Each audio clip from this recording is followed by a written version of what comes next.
आदाब, मैं हूं अरीबा खान और आप देख रहे हैं मैं मीडिया।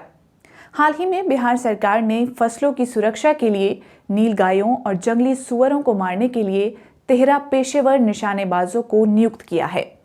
बिहार के मुख्य वन्यजीव वार्डन पीके गुप्ता ने मंगलवार को बताया कि राज्य के पर्यावरण, वन और जलवायु परिवर्तन विभाग ने पेशेवर निशानेबाजों की सूची प्रदेश के सभी 38 जिलों से संबंधित अधिकारियों को भेज दी है, ताकि आवश्यकताओं के अनुसार उनकी सेवा का उपयोग लिया जा सके।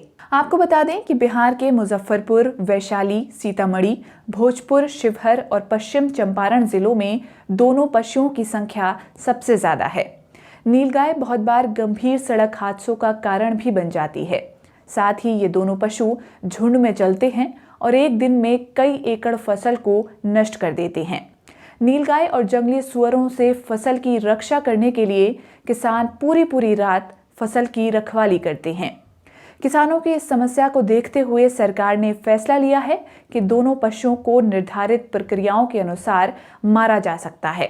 इस प्रक्रिया के दौरान केवल पूर्ण विकसित जानवरों को मारने का प्रयास किया जाएगा और निशानेबाजों को निर्देश दिया गया है कि वह जानवर को मारने के अभियान के दौरान सरकारी मानदंडों का अच्छी तरह पालन करें। इन दोनों जानवरों को मारने से लेकर दफनाने तक में मुखिया की भूमिका महत्वपूर्ण रहने वाली है। सभी मुखिया को आवश्यकता पड़ने पर दोनों पशुओं को मारने के लिए अत्यधिक सावधानी से पेशेवर निशानेबाजों को शामिल करना होगा।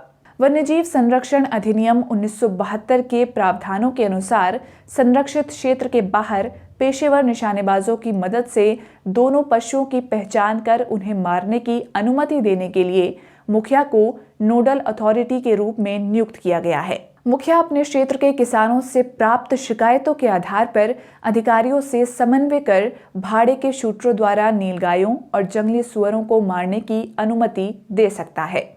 इस प्रक्रिया के दौरान राज्य सरकार मुखिया को कारतूस के लिए विशिष्ट राशि देगी, जबकि 700 रुपये पशुओं को दफनाने के लिए दिए जाएंगे। मुखिया को अपने संबंधित क्षेत्रों में अनुमति और जानवरों के शिकार की मासिक रिपोर्ट सक्षम अधिकारी को दिखानी होगी। पहले भारतीय संविधान में नीलगाय को वन्यजीव संरक्षण अधिनियम 1972 की अनुसूची 3 में शामिल किया गया था और इसका अवैध शिकार करने पर 3 साल की जेल और 25,000 रुपए तक आर्थिक जुर्माना या दोनों हो सकता था। लेकिन साल 2012 में सुप्रीम कोर्ट ने आदेश दिया कि जिला मजिस्ट्रेट या उप मंडल मजिस्ट्रेट से लिखित अनुमति के बाद नीलगाय का सीमित तरीके से शिकार किया जा सकता है, लेकिन मारे गए जानवर के शव का दाह संस्कार करना अनिवार्य है। फिर साल 2013 में नीलगाय को संरक्षित प्रजातियों की सूची से हटा दिया गया था। इसके बाद साल 2015 में केंद्र सरकार ने नीलगाय को वन्यजीव संरक्षण अधिनियम की अनुसूची 3 से अनुसूची 5 में स्थानांतरित कर दिया। नीलगाय अब उन जानवरों की श्रेणी में आ गई जो कृषि फसलों के लिए हानिकारक हैं। मानव जीवन और संपत्ति के लिए खतरा बनने पर राज्य सरकार उन्हें खत्म करने का आदेश जारी कर सकती है।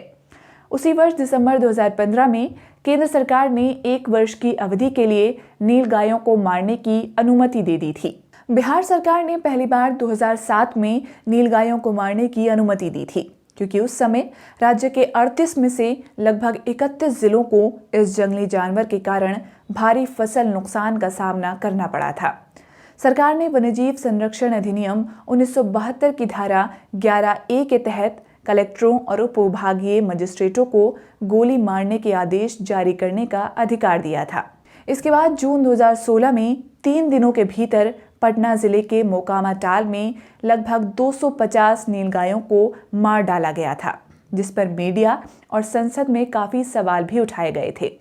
और अब फिर से बिहार सरकार ने नीलगाय और जंगली सुअर को मारने के लिए 13 पेशेवर निशानेबाजों को नियुक्त किया है।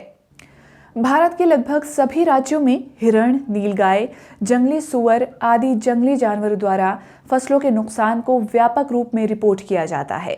खासतौर पर नीलगाय कृषि फसलों को व्यापक नुकसान पहुंचाती है। इनमें से गेहूं, जौ, सिसर चना, सरसों, बाजरा, ज्वार, मूंग प्रमुख हैं। All India network project on vertebrate pest management यानी AINP VPM के अध्ययनों से पता चलता है कि आमतौर पर कुतरने वाले जानवरों की विभिन्न प्रजातियों के कारण फसल की क्षति 15% होती है। इसके बाद पक्षियों के कारण 9%, हाथियों के कारण 20 से 50%, काले हिरण के कारण 5 से 15%, जंगली सुअरों के कारण 15 से 40% और नीलगाय के कारण 10 से 30% तक फसलों का नुकसान होता है। नीलगाय स्वाभाविक रूप से शाम और रात में फसल पर छापा मारने के लिए जानी जाती है। ये फसल को खाती तो कम है, लेकिन उसे रौंदकर भारी नुकसान पहुंचाती है। इसलिए इसको गंभीर स्तनधारी फसल कीट भी माना जाता है। लगभग देश के सभी किसान फसलों के लिए खतरनाक साबित होने वाले इस जानवर से हमेशा छुटकारा पाना चाहते हैं। अब सवाल ये उठता है कि आखिर ये जंगली जानवर किसानों की फसलों में ही आकर तबाही क्यों मचाने लगे हैं। दरअसल वनों की कटाई, उद्योगीकरण और शहरीकरण जैसे विकास कार्यों के नतीजे में हमने जंगली जानवरों के रहने की जगह को खत्म करने का काम किया है। इसलिए ये जंगली जानवर भोजन की तलाश में फसलों और खेतों का रुख करने लगे हैं। मुख्य रूप से कृषि को बढ़ावा देने, इमारतों में इस्तेमाल होने वाली लकड़ी के लिए पेड़ों को काटने और अन्य भूमि उपयोग गतिविधियों के कारण पिछले 300 वर्षों में लगभग 70 से 110 लाख वर्ग किलोमीटर वन नष्ट हो गए हैं।